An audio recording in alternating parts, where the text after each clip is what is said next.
Ethan Marshall sat rigidly in the cold gray waiting room of the courthouse, his hands clenched into fists on his lap, betraying the calm he tried to project. At 45, Ethan had built a thriving tech startup from scratch, earning respect and a quiet pride, but none of that seemed to matter now. Across the courtroom, his 16-year-old son, Lucas, refused to meet his eyes. It had been 6 months since Ethan and his wife Claire had finalized their bitter divorce. What started as a civil separation spiraled into a war of words, accusations, and shattered trust. Claire had painted Ethan as a controlling, emotionally distant man, convincing Lucas that his father was a danger. Lucas had stopped calling, stopped trusting, even stopped looking at the man who was supposed to protect him. Ethan's heart ached as he watched. Lucas sits silently beside Claire, the teenager's posture stiff and closed off. The judge, Camilla Reed, called the courtroom to order. Claire took the stand first. Dressed in a conservative navy blazer, she spoke with practiced poise. Ethan has been unpredictable, controlling, and at times frightening. I fear for Lucas's safety. Ethan's lawyer objected to the emotional accusations, but the damage was done. Then, Lucas was called to testify. The teenager's voice was low but steady. I don't feel safe with my dad. I'm scared of what he might do. Yet, not once did his eyes meet Ethan's.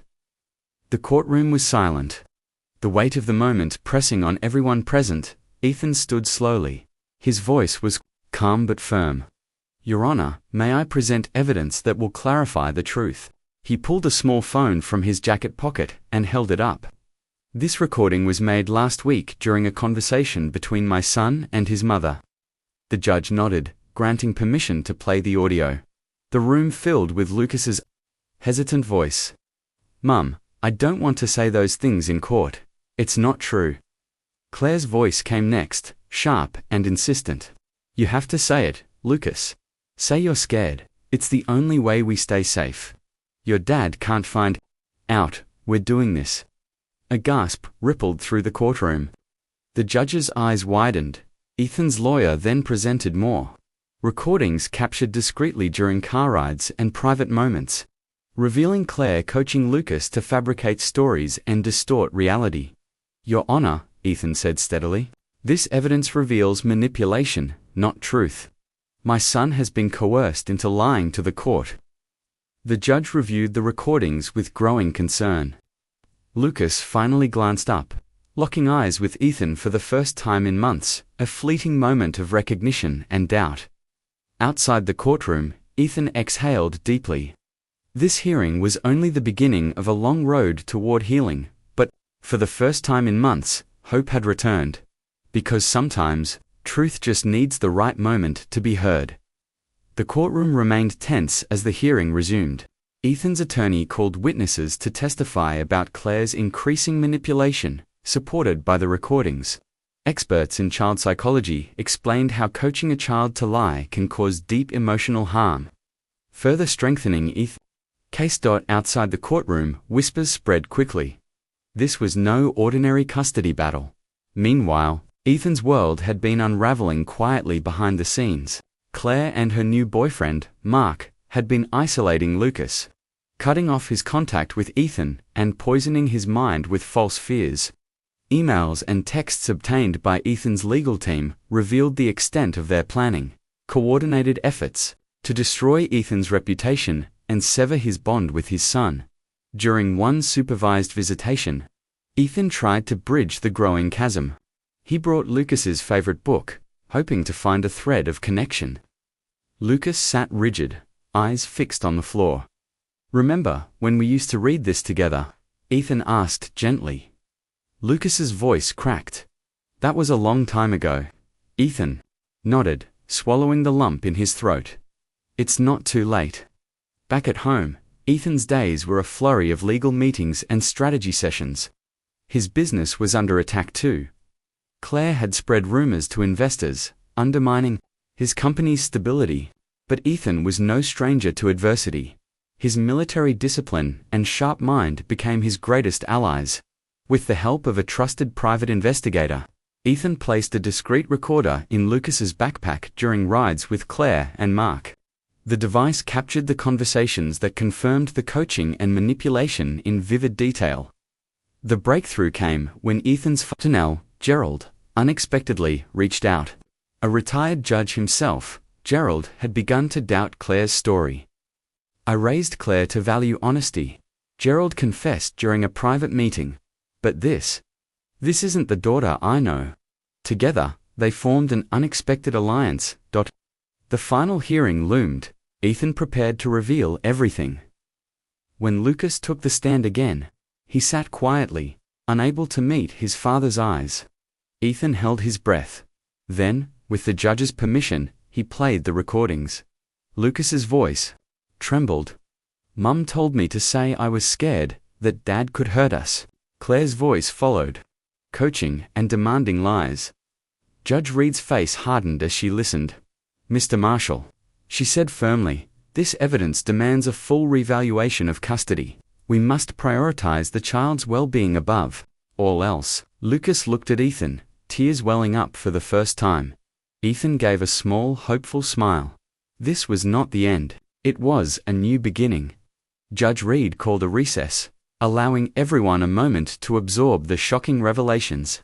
As the courtroom slowly emptied, murmurs filled the air. This case had taken an unexpected turn. When the hearing resumed, the judge's tone was resolute.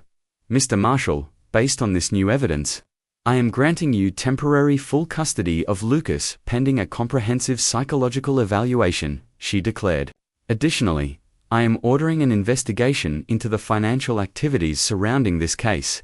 Claire's face drained of color, and Mark's jaw clenched tightly. Ethan's attorney handed the judge detailed documentation of Claire's financial manipulation and attempts to sabotage Ethan's company. Outside the courtroom, the atmosphere shifted. Reporters gathered, sensing a high-profile custody battle turned legal thriller.